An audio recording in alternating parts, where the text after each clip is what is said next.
Pemirsa, Menteri Haji dan Umroh Muhammad Irfan Yusuf menegaskan bahwa pembagian kuota haji di Indonesia tidak akan sama setiap tahunnya. Ya, kuota ditentukan berdasarkan antrian pendaftar yang bersifat dinamis, sehingga jumlah jemaah dari tiap provinsi bisa naik atau turun sesuai kondisi tahun berjalan. Menteri Haji dan Umroh Muhammad Irfan Yusuf menegaskan bahwa pembagian kuota haji di Indonesia tidak akan sama setiap tahunnya.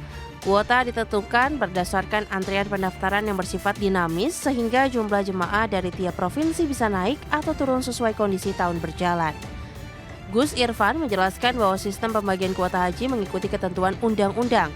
Ia mencontohkan jemaah asal Jawa Barat yang berangkat tahun ini merupakan pendaftar sejak 2013-2014, sementara jemaah Jawa Timur berasal dari pendaftaran tahun 2011 sampai 2012. Hal ini menunjukkan bahwa kuota tidak bersifat tetap.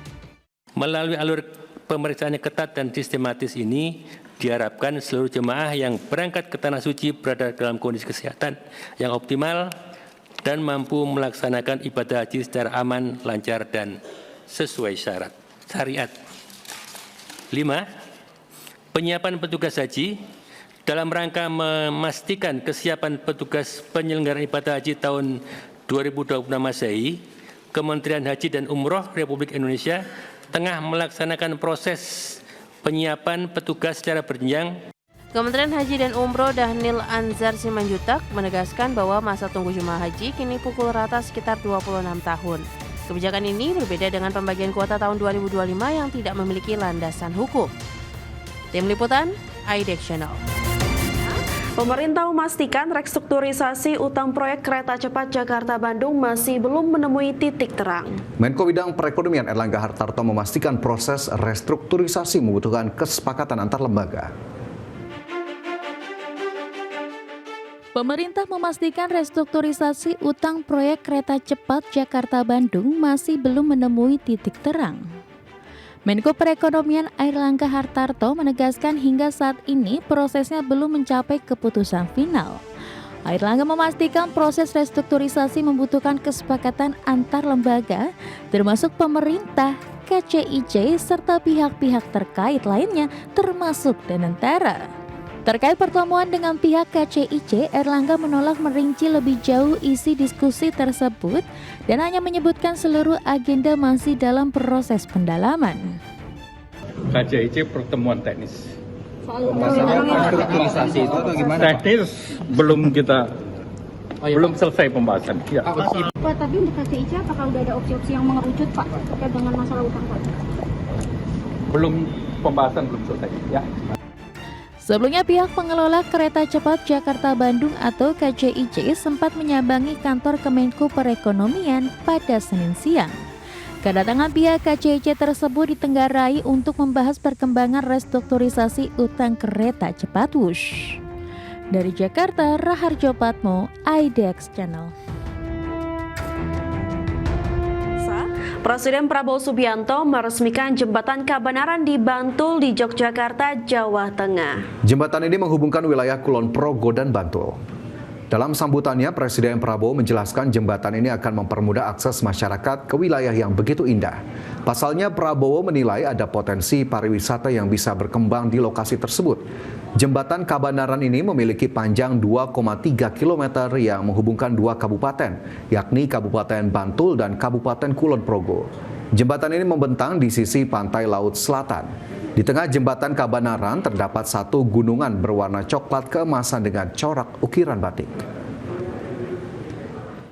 mempermudah konektivitas, mempermudah akses juga kepada daerah yang begitu indah, begitu penting dalam budaya Jawa, penuh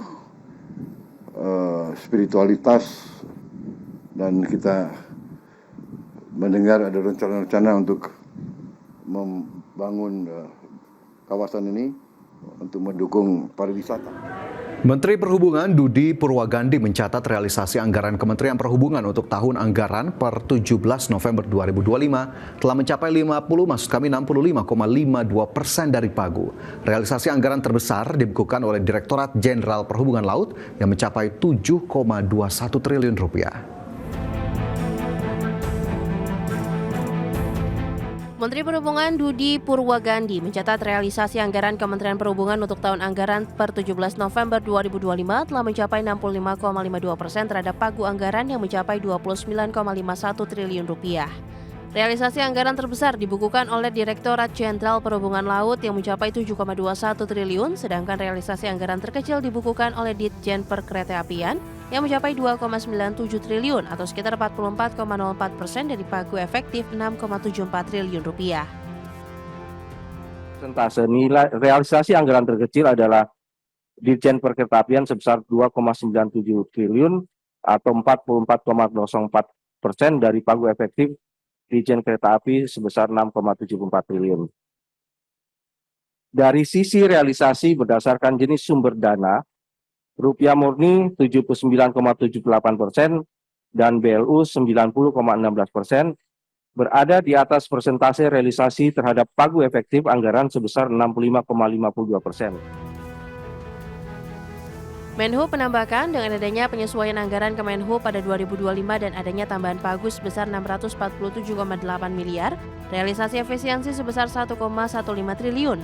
Pengurangan daftar proyek prioritas SBSN sebesar 989,2 miliar, maka postur anggaran Kemenhub pada tahun 2025 bertambah menjadi 30,31 triliun rupiah. Tim Liputan, IDX Channel.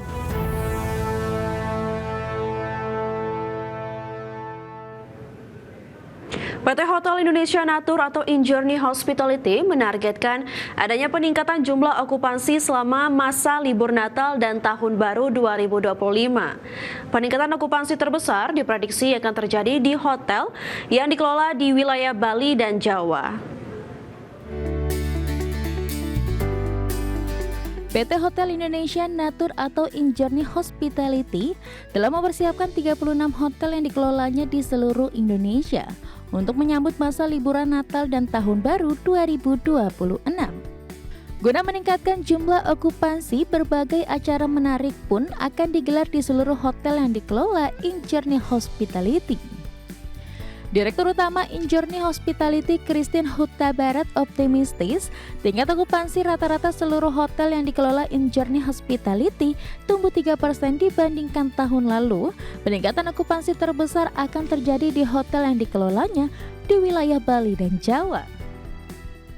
Kalau untuk occupancy ini kita akan ada kenaikan kurang lebih di angka 3% ya dibandingkan dengan tahun lalu. Jadi kita harapkan dari proyeksi yang kita lakukan ini kita bisa di angka 78% untuk tahun ini. Ini seiring dengan ekonomi yang terus membaik saat ini dan kami harapkan juga kita bisa memberikan hal-hal yang sangat luar biasa pada acara Natal dan Tahun Baru tahun ini. Selain gelaran acara di setiap hotel, InJourney Hospitality pun telah melakukan kolaborasi dengan seluruh anggota InJourney Group dalam menyajikan paket bundling terhadap hotel-hotel BUMN seperti dengan penjemputan tiba di bandara dan program diskon belanja di Sarinah. Dari Jakarta, Ricky Anwardi, IDX Channel.